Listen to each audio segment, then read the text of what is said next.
hate to raise another elephant in the room. But both you and the Prime Minister of Iraq, and indeed His Majesty King Abdullah before, all talked about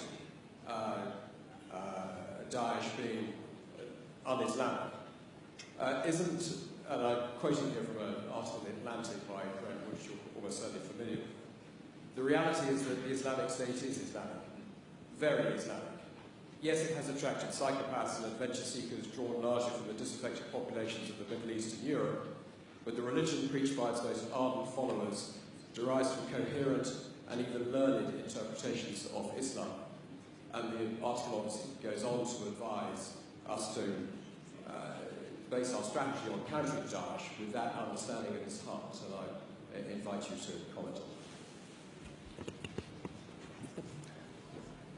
Every religion has perverts and psychopaths who try to hijack it.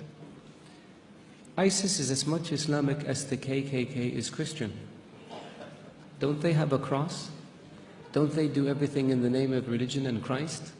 Don't they believe that Christ compels them to lynch and kill people of African descent? Can one really say that the KKK is a Christian organization?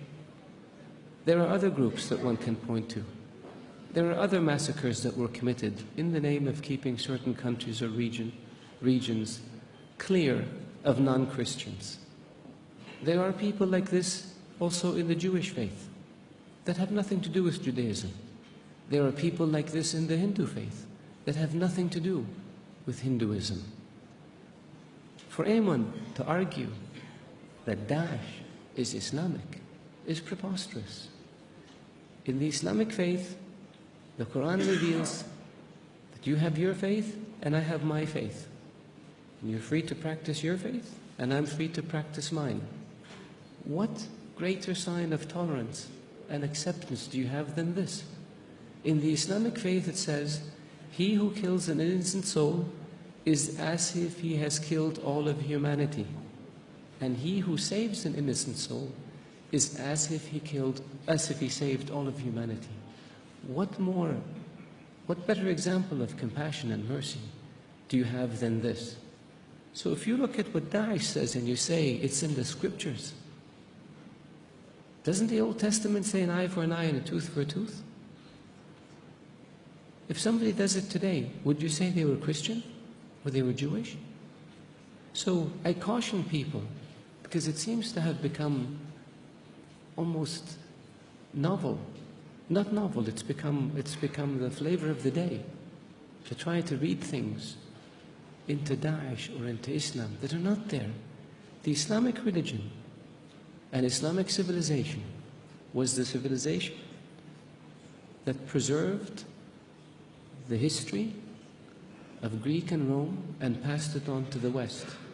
Western civilization would not exist without the Islamic Arab civilization. The Islamic civilization and the Islamic Arab civilization was the civilization that connected China with Europe. So it was global.